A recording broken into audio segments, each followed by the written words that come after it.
Meus irmãos, vamos abrir a palavra do nosso Deus em Mateus, capítulo 25, versos de número 31 a 46.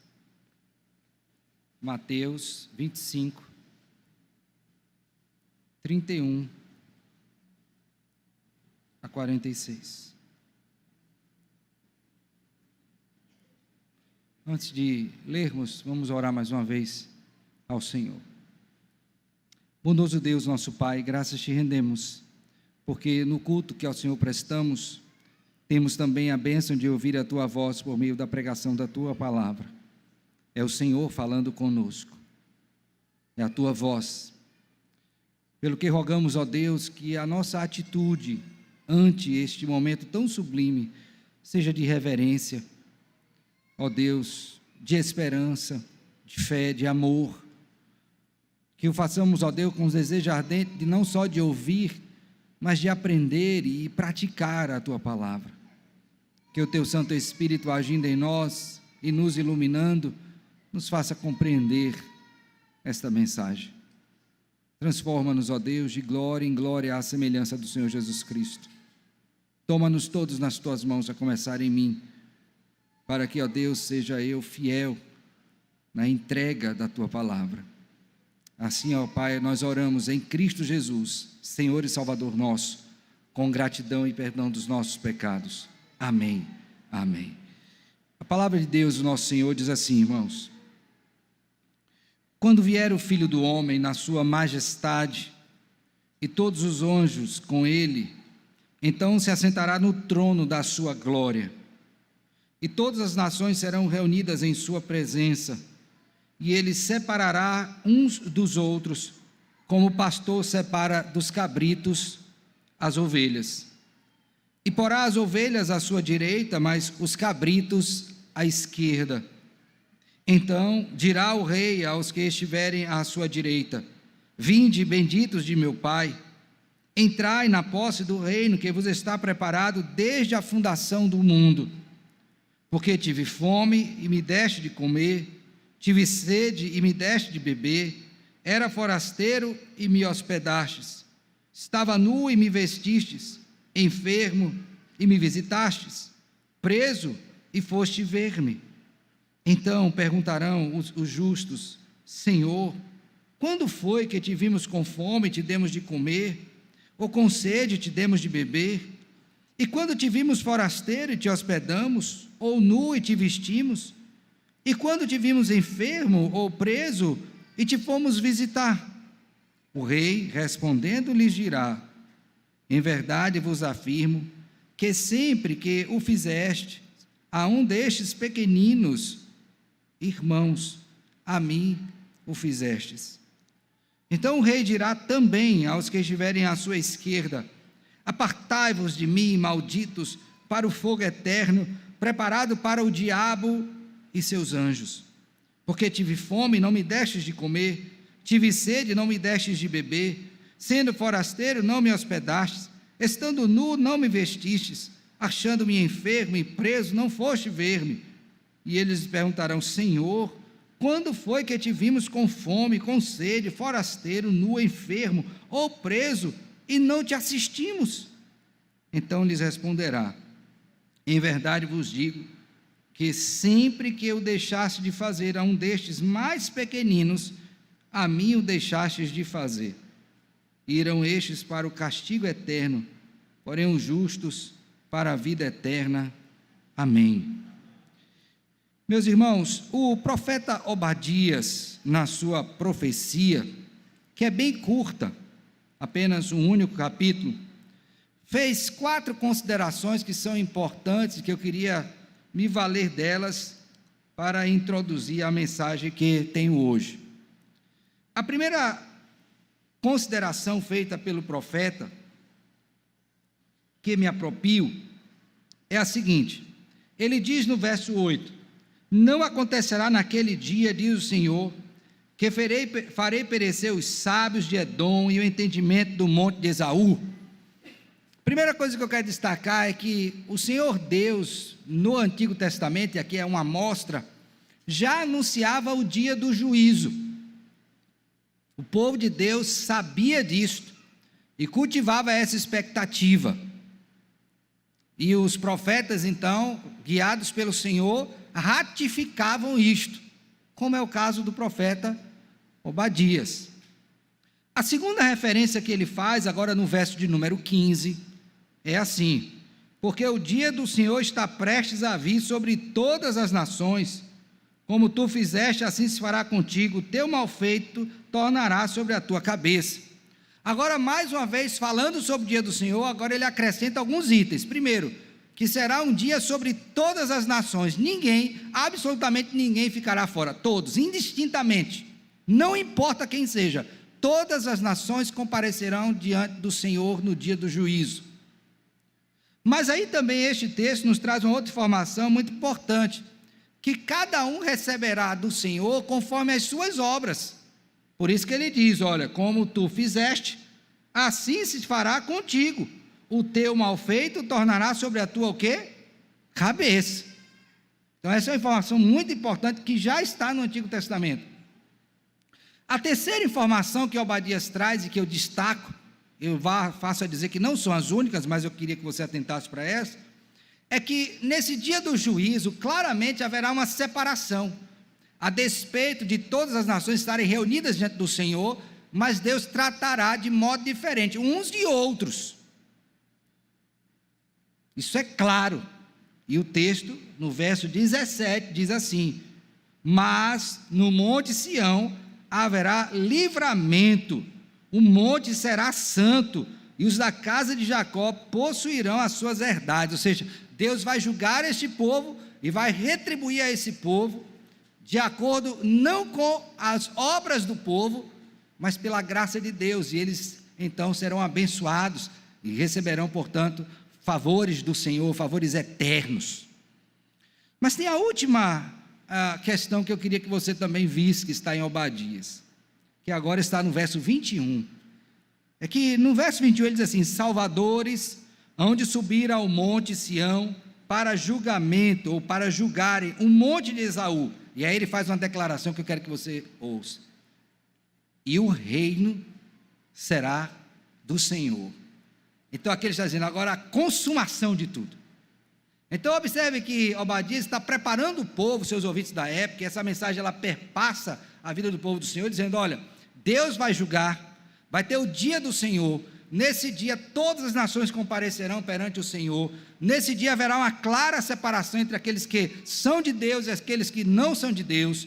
Os que não são do Senhor hão de receber segundo as suas obras. Aqueles que são do Senhor serão favorecidos por Ele. E finalmente, após esse juízo, o reino será do Senhor. Essa era a expectativa que o povo cultivava e que foi ratificada pelos evangelistas, inclusive por Mateus, que é o evangelho que nós acabamos de ler. Por exemplo, quando você inicia a leitura do evangelho de Mateus, particularmente no verso de número 17 do capítulo 4, o Senhor Jesus Cristo inicia o seu ministério pregando, e a pregação de Cristo consistia no seguinte conteúdo: daí por diante passou Jesus a pregar e a dizer: arrependei-vos, porque está próximo o quê? O reino. Então o anúncio do reino não foi esquecido no período de Cristo, pelo contrário, foi relembrado. Então os seus ouvintes precisariam estar sempre atentos, que desde o Antigo Testamento, todos os profetas, em todos os gêneros literários, e inclusive no ministério do próprio Senhor Jesus Cristo, havia sempre essa expectativa: o reino de Deus virá, o reino de Deus virá, haverá o dia do juízo.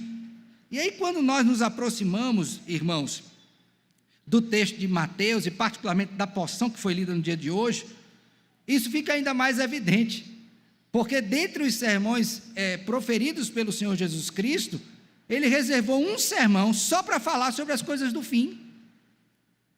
Então imagine que você tem uma pessoa que durante seu ministério, ela tem oportunidades para falar ao povo, diretamente, pessoalmente, e ela escolhe dentre os assuntos para falar intensamente De sorte que Cristo usa o capítulo de número 24 e o capítulo número 25 só para falar de modo específico sobre as coisas do fim. Ora, isso é importante ou não é?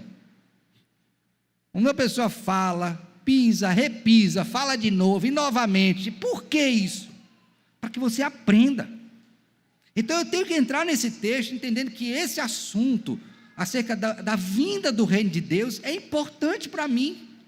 Não era importante só para aqueles que estavam no Antigo Testamento, não era importante apenas para aqueles que estavam na época do Senhor Jesus Cristo, é importante para nós hoje, para a criança, para o adolescente, para o jovem, para o adulto, para o senhor, para a senhora, todos nós precisamos estar atentos a isso. E a pergunta que eu faço para você é: você está pensando na vinda de Jesus?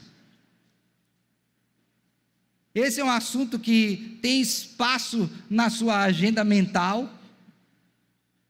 Ou você está preocupado com a política, ou você está preocupado com a cor da roupa que você vai usar, coisas que são até pertinentes, que têm o seu lugar, mas não devem ocupar com primazia a nossa mente, porque há um encontro que eu e você teremos, queiramos ou não, com o Rei da Glória, e eu preciso estar devidamente preparado para isso, porque não há um encontro mais importante na vida do ser humano do que encontrar-se com Jesus. Não há outro encontro. E aí, nesse texto que nós acabamos de ler, o Senhor Jesus Cristo, diante de toda esta preparação, está aqui acudindo aos discípulos à pergunta que eles fizeram. Por favor, veja comigo o verso 3 do capítulo 24. Todo este assunto que o Senhor Jesus Cristo traz tomou lugar a partir desta pergunta dos discípulos, tá? E aí eu quero que você atente bem para a pergunta deles. Mateus 24, 3. Podem ler, por favor, o que é dito? O que é dito? Nos montes.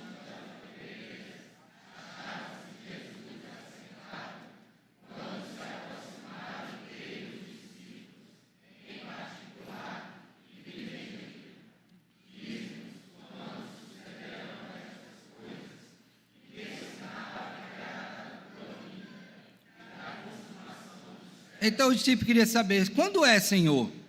Haverá algum sinal da tua vinda e da consumar?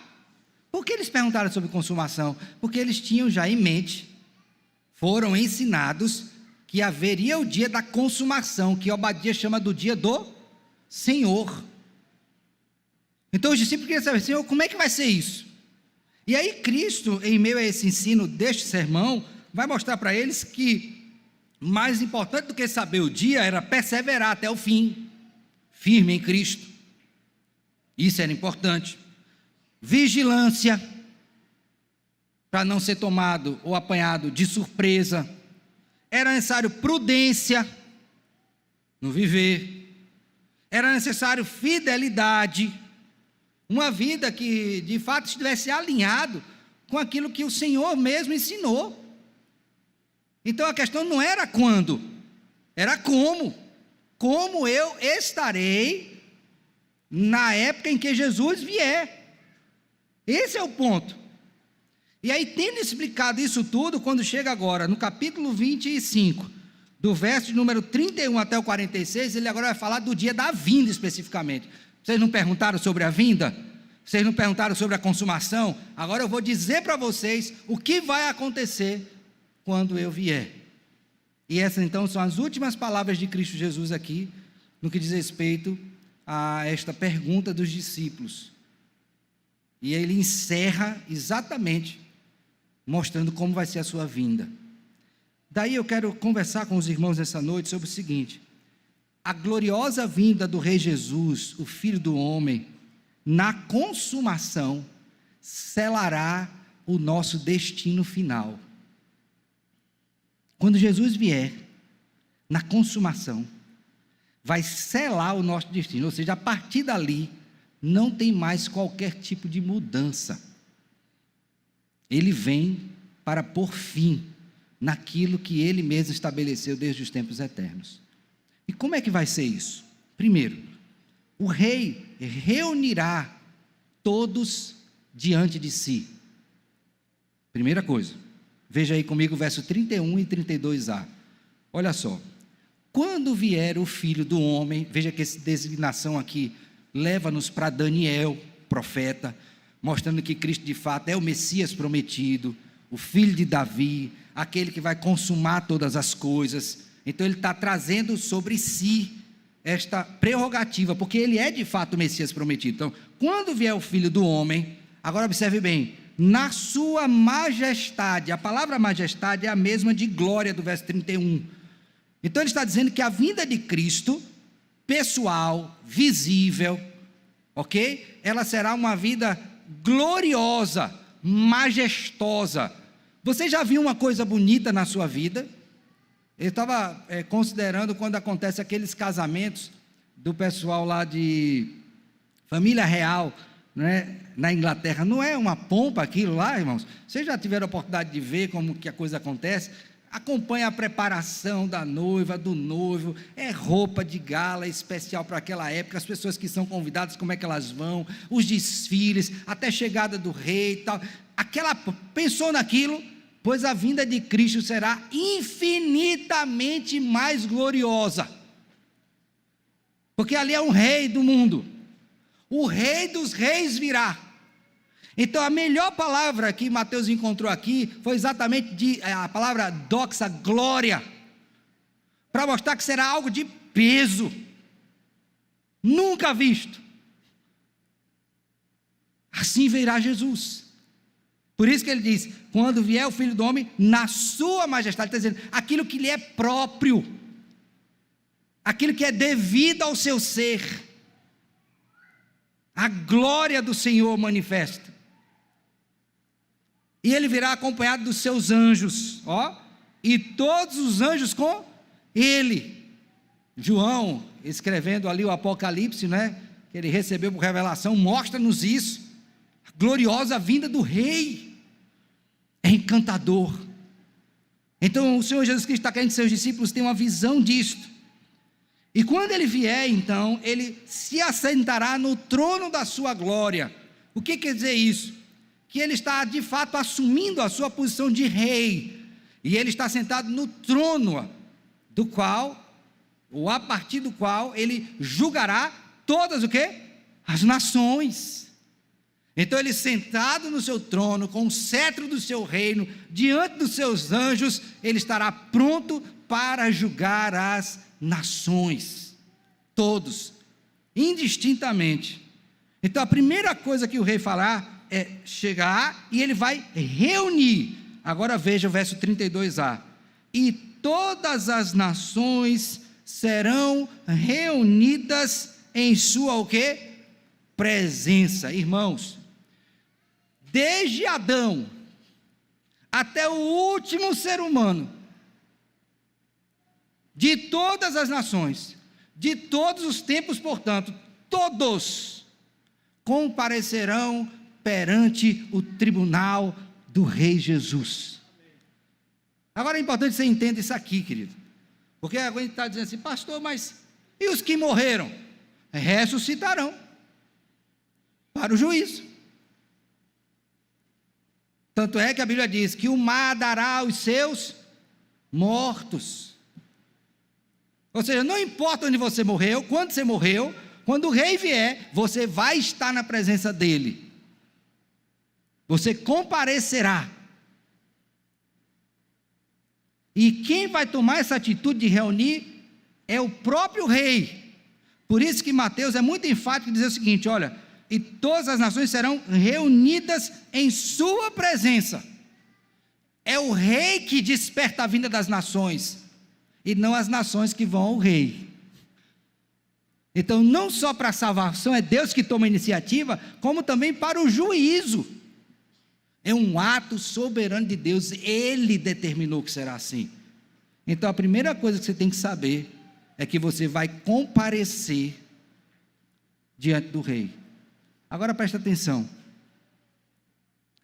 você tem alguma opção? Dizer assim, olha, não vou. O senhor marcou aí, não me disse a data, não me preparei direito, não vou não quero ir não. Hoje eu acordei um pouco ruim, ou então morri ruim, não quero despertar, não quero comparecer. Não tem essa opção. Você vai comparecer, quer queira ou não. Lendo um comentário para preparar esse sermão, Sproul disse uma coisa interessante. Ele disse: olha, se tem um assunto que o povo não gosta de falar é sobre juízo. E aí ele faz a citação de alguns textos bíblicos. Por quê? Porque o homem não quer comparecer perante Deus. O homem natural não quer, ele evita isso. Mas você precisa saber que todas as nações serão reunidas em sua o quê? Presença. Você vai estar diante do Rei Jesus. E não adianta não querer, você vai estar. Agora veja, por que isso? Abra sua Bíblia aí, por favor, rapidinho, em João, capítulo 5. Evangelho segundo escreveu João, capítulo 5.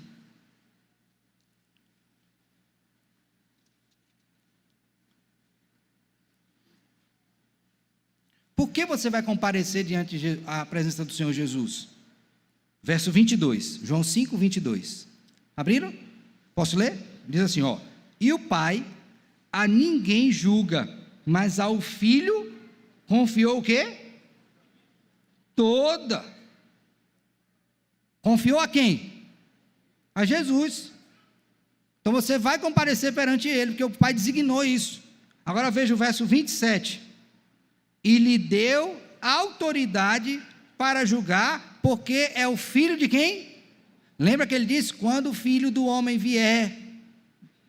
Então por que você vai ter que comparecer? Porque Deus determinou assim, para que Cristo julgue. Então isso é muito importante, você vai comparecer diante do Senhor.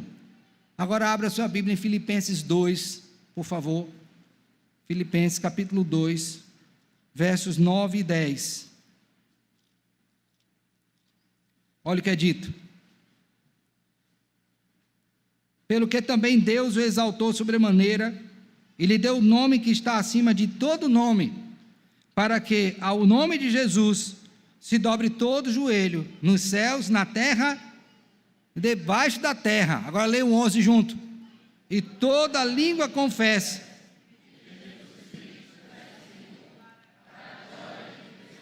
Então, querendo ou não, você vai comparecer. Primeira coisa, olha, você tem algum encontro marcado hoje? Pois eu quero lhe dizer que tem desde a eternidade um encontro marcado com o Senhor do universo.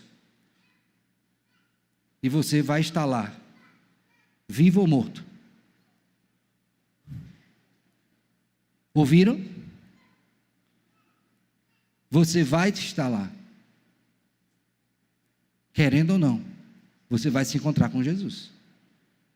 Pastor, mas eu vou morrer para evitar isso. Não adianta, vai ressuscitar para estar na presença dele. Pastor, eu vou viajar, vou pegar aí com a Space, né? Daquele cidadão famoso aí, o rico, como é o nome dele? Da Tesla. Vou contratar com o Elon Musk para ele me mandar lá para o espaço. Mas quando Jesus vier, está no espaço. Ele diz, não, todo o céu, toda a terra se dobrará dentro dele. Você não tem como fugir. Você tem um encontro marcado pelo Senhor no dia do juízo. Você vai ter que comparecer.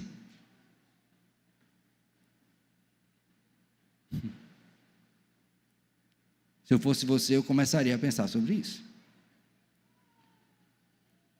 Mas a despeito de reunir, para que Jesus vai reunir?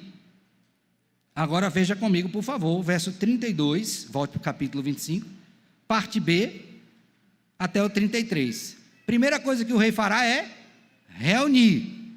Depois que ele reunir todo mundo, agora ele vai separar. É outro verbo importante aí. E ele quem? O rei separará uns dos outros. Como o pastor separa dos cabritos o quê? As ovelhas.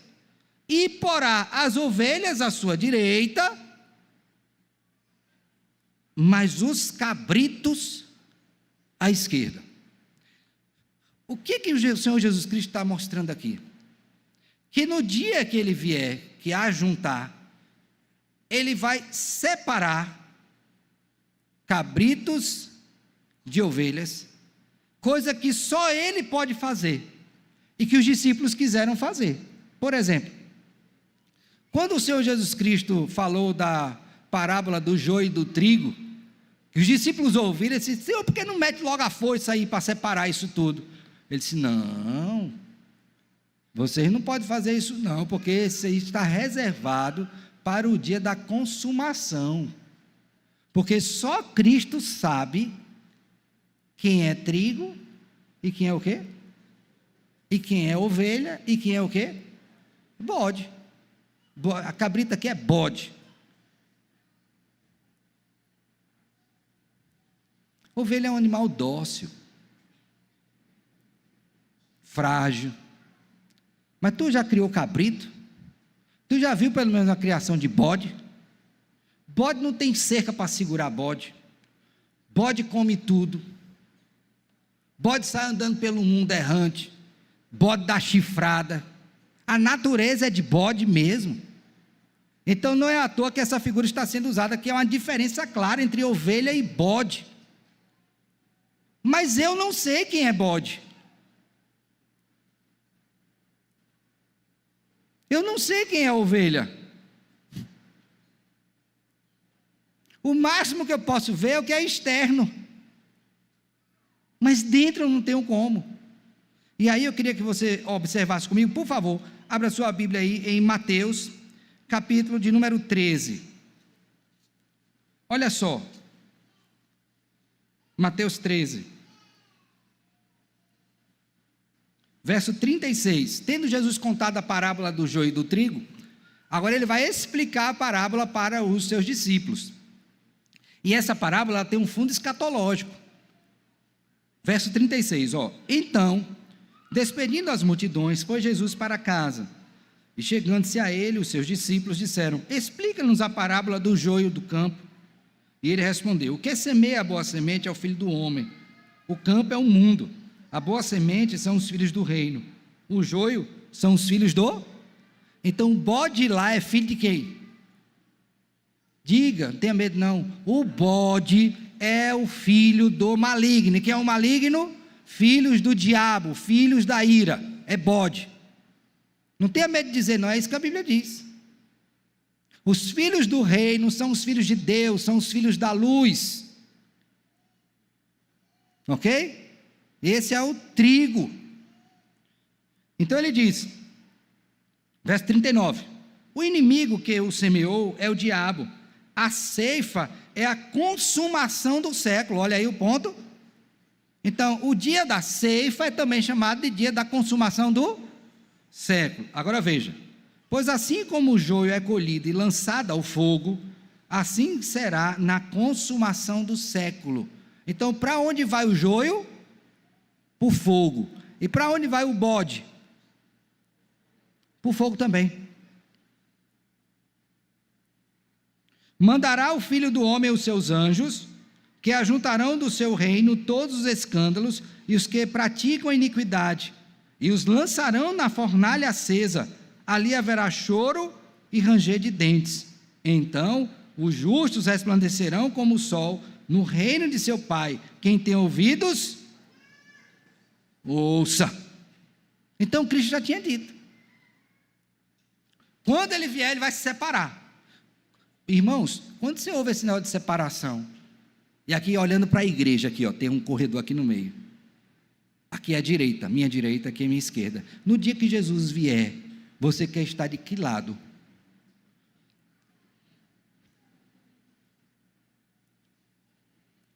Desse aqui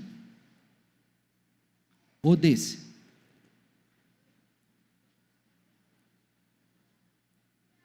Qual lado você quer estar? E ele diz assim, ó: e ele porá as ovelhas à sua direita, mas os cabritos o quê? À esquerda. Essa ideia de separação feita pelo Senhor não é de uma separação que depois pode ter mudança. É bom que fique claro isso aqui. É uma separação final. Depois que separou, não tem mais jeito. Entenderam isso aqui? Não há possibilidade depois, e eu vou para cá, e o outro vem para cá. Não, não tem oportunidade disso não. Separou, separou. Então é uma separação o quê? Final. Agora preste bem atenção. Essa separação será efetuada pelo Senhor. Essa separação identificará dois grupos e apenas dois grupos. Então não tem ovelha híbrida, nem bode híbrido, meio boi, meio bode, meia ovelha, ou meia ovelha, não tem isso, ou é ovelha, ou é bode. Você não pode ter duas naturezas, ou sua natureza é de ovelha, ou sua natureza é de bode. Ok? Então fique claro isso. Terceiro, um vai estar à direita e outro à esquerda. O que isso quer dizer? Que aqueles que estão à direita receberão do favor do Senhor, e estão ali porque foram favorecidos. Aqueles outros estão ali por conta das suas próprias obras. Lembre disso. E lembre bem de uma coisa, essa é a final: você não tem possibilidade de mudar essa condição. Lembre disso. Então o rei virá, o rei reunirá, e o rei o quê? Separará. Mas a terceira e última coisa que o rei vai fazer na consumação, qual é? E agora, essa aqui é a última, é que o rei destinará ovelhas e bodes para o destino eterno. Ó, reúne, separa e o quê? E destina. Gravou na consumação. E como é que vai ser essa destinação? Vamos lá, verso 34. Depois que o rei separou, está ovelhas aqui, bodes aqui.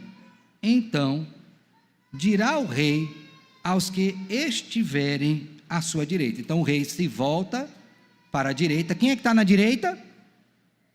Quem é que está na direita? As ovelhas. Quem é que está na esquerda? O bode. Então, o rei vai dizer aos que estão na direita. Olha só a expressão, tá?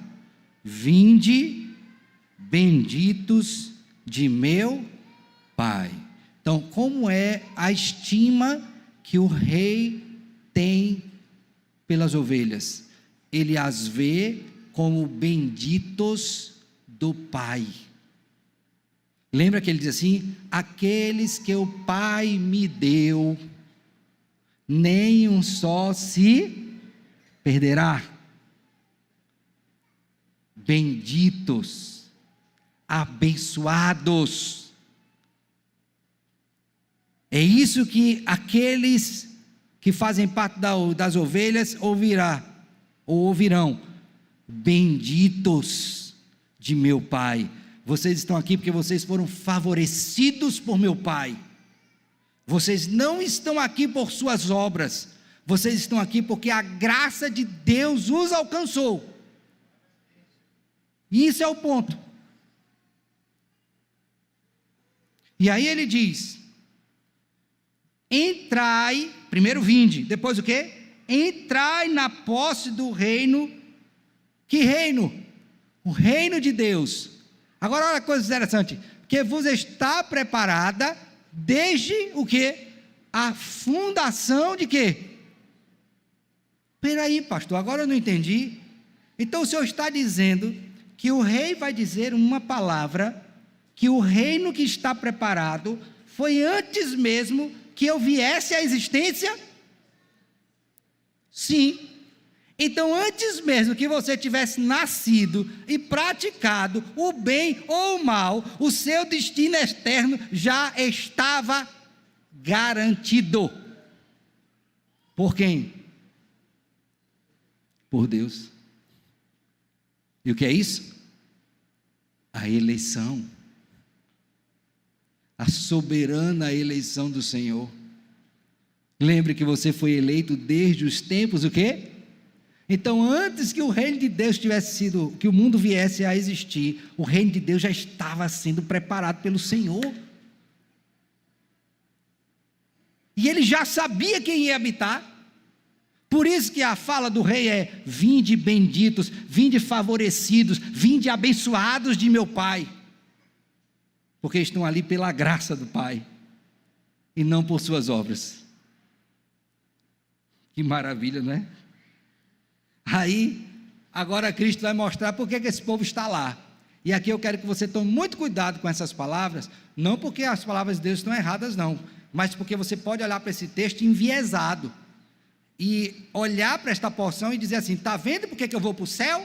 Por que você vai para o céu? Aí ele vai ler o texto errado. Porque eu vi alguém com fome, e eu dei de comer. Porque eu vi alguém com sede, e dei de beber. Porque eu era forasteiro, vi um forasteiro e eu hospedei. Porque eu vi gente nua e eu vesti. Eu vi gente enferma e eu visitei. Eu vi gente presa e eu fui ver. Por isso, porque eu vou para o céu. É ideia errada. Porque se você pensar dessa forma, você vai achar finalmente que você foi para o céu por causa das suas obras. E não foi. Não foi. Porque você foi declarado bendito antes da fundação do mundo.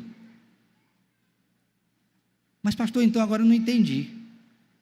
Por que então Cristo falou de obras? Porque é o seguinte: quando Cristo diz, vocês fizeram isso, isso, isso e isso, olha só a pergunta das pessoas no verso 37, por favor. Então perguntarão os justos: Senhor, quando foi que te vimos com fome e te demos de comer? Ou com sede demos de beber? E quando te vimos forasteiro e te hospedamos? Ou nu e te vestimos? E quando te vimos enfermo ou preso e te fomos visitar? Percebe a natureza da pergunta? Ele diz assim: Senhor, eu não tinha noção disto. Quando foi? Ou seja, a vida dessa pessoa não era uma vida vivida com base nas obras, para alcançar mérito dentro do Senhor. Essas pessoas faziam de modo despretensioso. Vocês entenderam isso? Quando foi, Senhor? Porque eu estava fazendo com tanta naturalidade. Eu não estava fazendo nesse sentido de chegar aqui e poder apresentar uma lista de boas obras, e olha, por causa disso eu posso ir, por causa disso eu posso ir, ó, isso aqui eu não posso não, mas como eu fiz duas, uma compensa a outra, então eu tenho crédito, posso. Não, não foi desse jeito. Não foi desse jeito. Não é por obras. É pela obra de um só, que é Cristo. Ninguém mais. Para estes, o rei diz: vinde, benditos de meu Pai, para o reino que vos está preparado antes da fundação do mundo. A graça de Deus é quem coloca você no seu reino.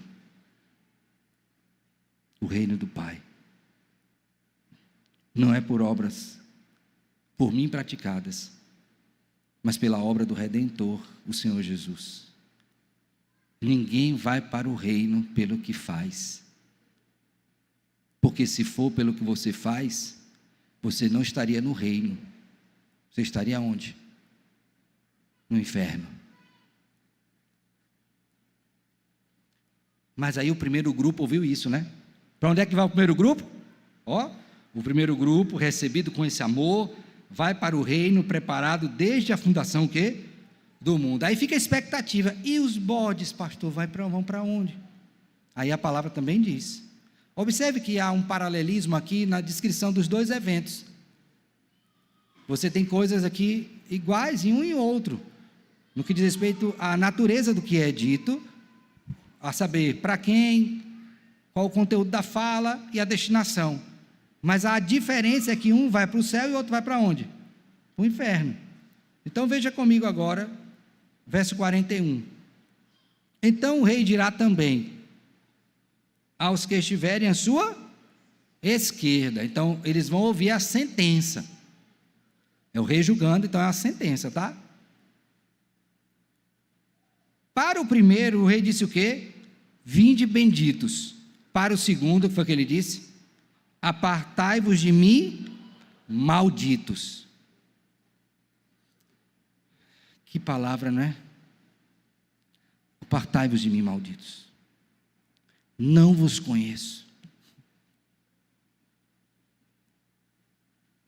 Apartai-vos de mim, malditos, para o fogo eterno, longe, banidos da presença misericordiosa, graciosa, amorosa de Deus. Banidos. Apartai-vos de mim. Em qual categoria Deus os coloca? Malditos. Malditos. Para onde vão? Para o fogo eterno. Fogo eterno que já está recebendo quem? E com quem você vai estar? Preparado, ó, para quem? Para o diabo e seus o quê? A mesma palavra preparado, ó. O mesmo Deus que preparou o reino é o mesmo Deus que prepara o inferno. Então ele é rei no céu e no inferno. O seu reino no céu, reino de bondade, santidade, amor, graça. O seu reino no inferno, justiça, ira, ausência de misericórdia, de amor, de graça, banidos da presença amorosa do Senhor, junto com o diabo e seus anjos. Agora note bem, justificativa, cada um dará conta ao Senhor das suas próprias obras, não é? Porque tive fome e não me deste de comer, tive sede e não me deste de beber, sendo forasteiro não me hospedaste, estando tu não me vestiste, achando enfermo e preso não foste ver-me. E eles lhes perguntarão, mesma coisa, está vendo? Paralelo? Senhor, quando foi que te vimos com fome, sede, forasteiro, nu, enfermo ou preso e não assistimos? Então lhes responderá, em verdade vos digo, que sempre que o é sempre que o fizeste, o outro é sempre que deixaste de fazer. A um destes mais pequeninos, a mim o deixastes de fazer. Presta atenção nisso aqui, ó. Eu não vou para o céu por minhas obras, mas as minhas obras me levarão para o inferno. Ouviram? Eu não vou para o céu por minhas obras, porque a obra que me leva para o céu é de quem? Porque tem que ser perfeita. Mas eu irei para o inferno por minhas obras. Preste bem atenção nisso. Então, as obras do primeiro caso eram as obras que eram fruto da vida transformada. Quando Deus assim, eu vos transformei para que andeis nas suas obras, as quais de antemão foram preparadas. São essas obras do primeiro caso. No caso da segunda, são as obras que as pessoas querem fazer para ter favor de Deus, para ir para o céu. Então, lembra bem disso, por suas obras, você não vai para o céu, mas por elas você vai para onde? Para o inferno. Você quer depender das suas obras? É isso que o texto está mostrando. Então vamos lá perguntar, quem quer aqui depender das obras para ir para o céu? Quem quer? Pois por suas obras, meu filho, você não irá para o céu. Você irá para onde? Porque as suas melhores obras não passam de trapo de imundícia, pano sujo com as regras das mulheres. Você quer apresentar-se diante de Deus assim? Então esqueça suas obras. Estas pessoas que confiaram nas suas próprias obras, não se arrependeram dos seus pecados, não confiaram em Cristo e na sua obra maravilhosa, estas estão condenadas. Por isso que a palavra final é, irão estes para o castigo eterno. Quanto vai durar o castigo, pastor? Quanto tempo vai durar? Eternidade. Pastor, e não vai ter descanso? Não. Nem um alíviozinho? Não. E não tem possibilidade de eu mudar? Quem sabe alguém intercede por mim? Não. Eterno. Você pensa na gravidade disso? Agora, olha só o final, né? Sempre Cristo termina com esperança, né? Irão estes para castigo eterno. Agora lê o final do verso 46. Porém, os justos para a vida. Amém. Para onde é que você vai? Por causa das suas obras? Por causa das obras de quem?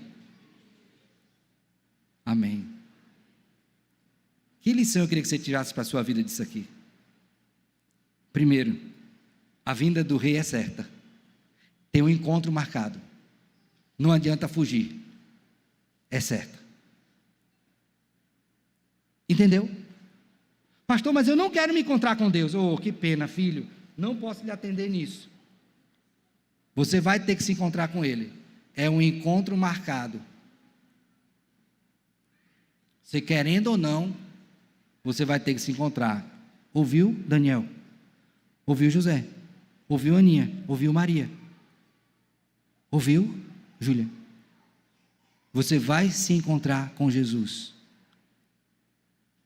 Não importa se você quer ou não, você vai se encontrar.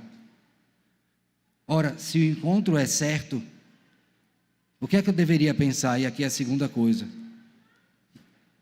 Como é que eu vou estar nesse encontro? Quais são as minhas vestes?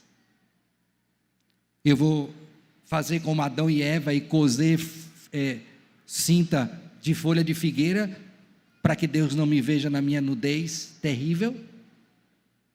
Ou eu vou confiar naquele que foi morto, teve o seu sangue derramado, o seu corpo moído, cujas vestes são as únicas que me habilitam a estar na presença de Deus? Como é que você vai estar?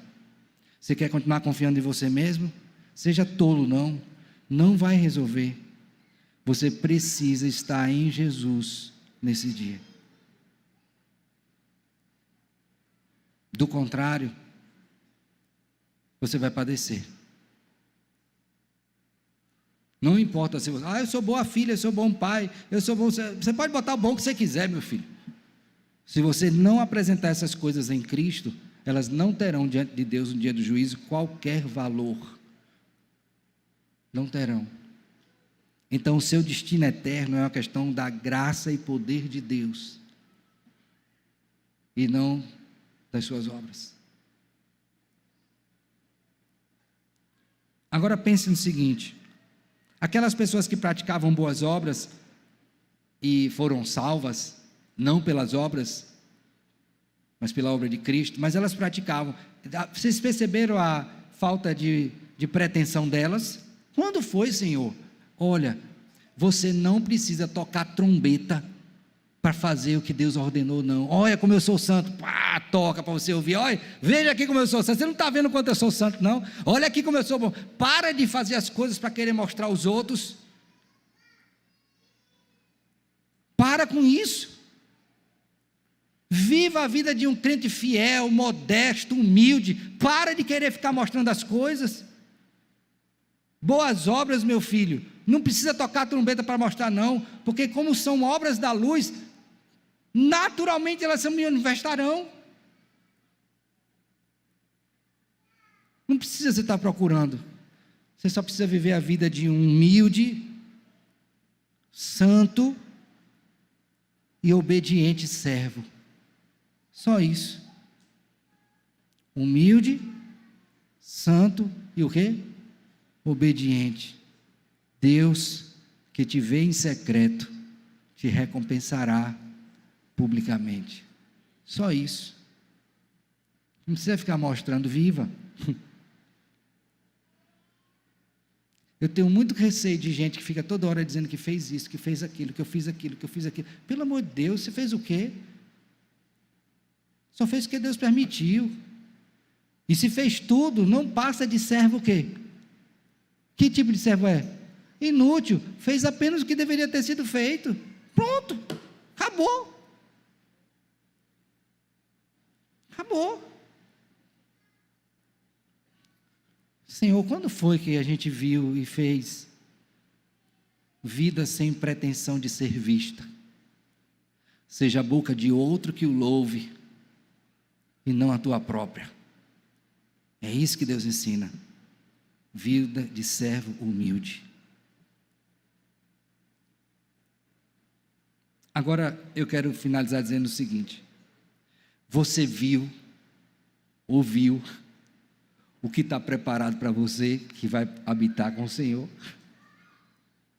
Vinde bendito de meu Pai para o reino que está o quê? Preparado. Meu filho tem um reino preparado para você. Você sabia disso? Quer ver? Abra a Bíblia aí, por favor, em Apocalipse.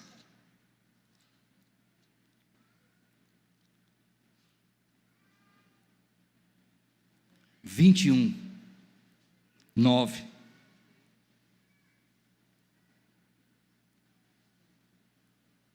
Então veio um dos 7 anjos, que tem as 7 taças cheias dos últimos 7 flagelos, e falou comigo dizendo: vem, mostrar-te a noiva, a esposa do Cordeiro.